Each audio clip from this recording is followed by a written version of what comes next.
Hello दोस्तों, welcome back to my channel. आज हम शुरू करेंगे class 10th chapter number 15 probability की एक्सरसाइज 15.1। क्वेश्चन नंबर 1 है कंप्लीट द फॉलोइंग स्टेटमेंट्स। इसका फर्स्ट पार्ट है the probability of an event E plus probability of the event not E is equal to. किसी भी इवेंट के होने की probability और उसके ना होने की प्रोबेबिलिटी किसके इक्वल होती है? ये इक्वल होती है 1 के। इसके बारे में मैं आपको इंट्रोडक्शन वाले पार्ट में ही बता चुकी हूँ, उसका लिंक मैं डिस्क्रिप्शन बॉक्स में ऐड कर दूंगी। इन सभी पार्ट्स के लिए इंट्रोडक्शन वीडियो देखना बहुत जरूरी है, ठीक है। चलिए सेकंड पार्ट पे आते हैं। The probability of an event that can not happen. किसी भी इवेंट की जो प्रोबेबिलिटी होती ही नहीं है वो क्या होते हैं हमारे इवेंट्स? 0। और उन इवेंट्स को हम बोलते क्या है? Impossible events. मैं एक एग्जाम्पल दे देती हूँ। जैसे मैंने बोला कि एक बास्केट में ब्लू बॉल्स हैं और मुझे ब्लैक बॉल्स की प्रोबेबिलिटी निकालनी है। जब बास्केट में ब्लैक बॉल्स है ही नहीं तो उनकी प्रोबेबिलिटी निकलेगी कैसे? तो उनकी प्रोबेबिलिटी क्या हो जाएगी? 0। और ऐसे इवेंट्स जो होते हैं वो होते हैं impossible events. The probability of an event that is certain to happen.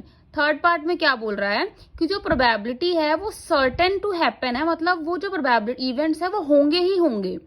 उन इवेंट्स को हम क्या बोलते हैं? इसका भी एग्जांपल लेते हैं। जैसे मैंने बोला एक बास्केट में ब्लैक बॉल्स हैं, सारी के सारी ब्लैक बॉल्स हैं और मुझे प्रोबेबिलिटी भी ब्लैक बॉल की ही निकालनी है। तो मैं कितनी भी बारी बास्केट में हाथ डालूंगी तो हमेशा क्या आएगा? ब्लैक बॉल ही निकलेगी। तो जो सर्टेन इवेंट्स होते हैं उनकी प्रोबेबिलिटी हमेशा क्या होती है?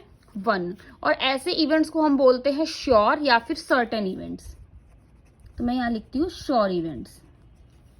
ओके, नेक्स्ट पार्ट पे आते हैं। The sum of the probabilities of the elementary events of an experiment is. जो हमारे एलिमेंट्री इवेंट्स होते हैं उनकी जो प्रोबेबिलिटी का सम होता है वो किसके इक्वल होता है? एलिमेंट्री इवेंट्स की जो प्रोबेबिलिटी होती है वो 1 होती है। जैसे मैंने इंट्रोडक्शन वाले पार्ट में इसमें डाइस का एग्जाम्पल दिया था। एक डाइस को अगर हम लोग उछालेंगे 1 2 3 4 5 6 नंबर होते हैं तो 2 के आने की प्रोबेबिलिटी कितनी होगी? 1/6। 5 के आने की कितनी होगी? 1/6। सभी के सभी क्या आएंगे? इसमें जो एलिमेंट्री इवेंट में जो प्रोबेबिलिटी आती है वो हमेशा कितनी आती है? 1 आती है। और इन सबका सम भी क्या होगा? 1 ही होगा।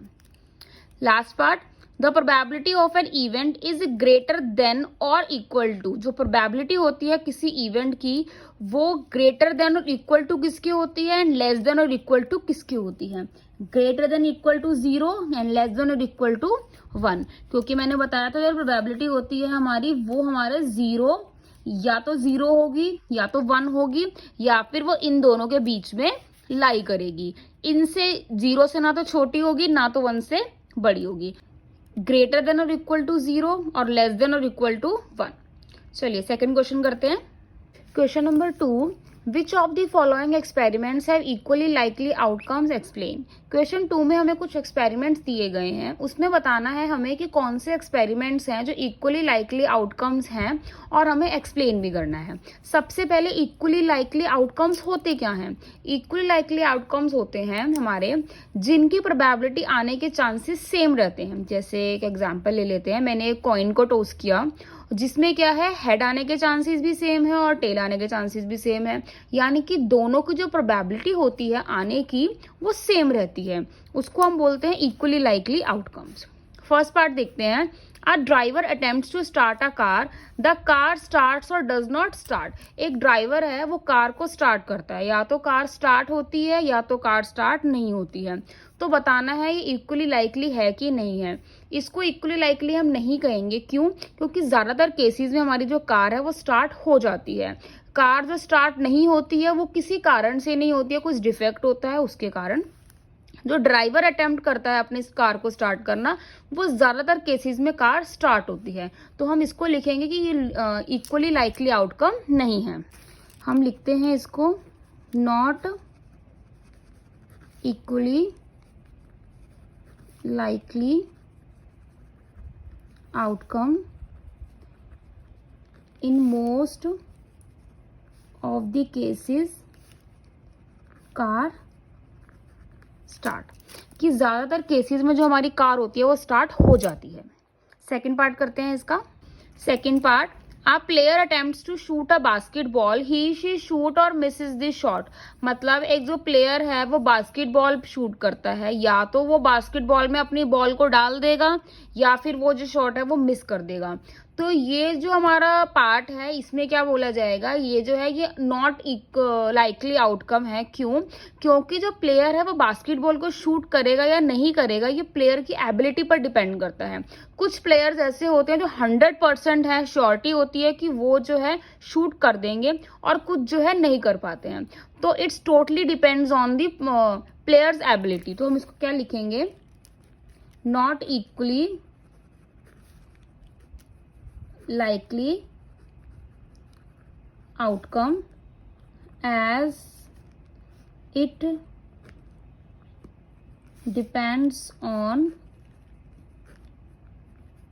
players ability। ठीक है, थर्ड पार्ट करते हैं। Third part, A trial is made to answer a true false question. The answer is right or wrong. मुझे क्वेश्चन दिया गया है, मुझे बताना है कि वो ट्रू है कि फॉल्स है। अगर मैं उसको रैंडमली लिख देती हूँ कि वो ट्रू है, तो या तो वो ट्रू होगा या तो वो फॉल्स होगा। इन दोनों के अलावा कोई आंसर नहीं होगा, यानी 50-50 चांस है, या तो वो सही होगा या तो वो गलत होगा। जैसे कि हमने कॉइन वाले में किया था, या तो हेड आएगा या तो टेल आएगा।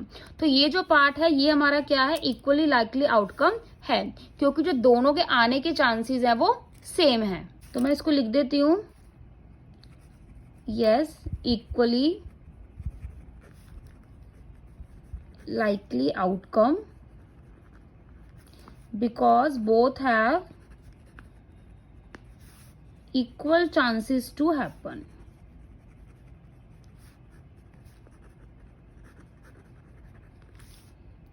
फोर्थ पार्ट करते हैं इसका।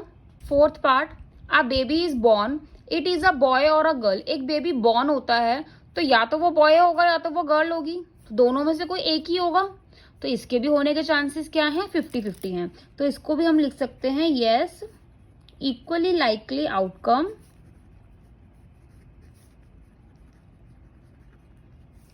Because both have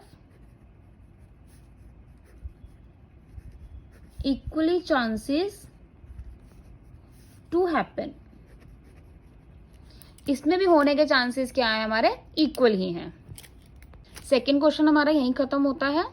thanks for watching and don't forget to subscribe my channel. मिलते हैं नेक्स्ट वीडियो में न्यू क्वेश्चन के साथ।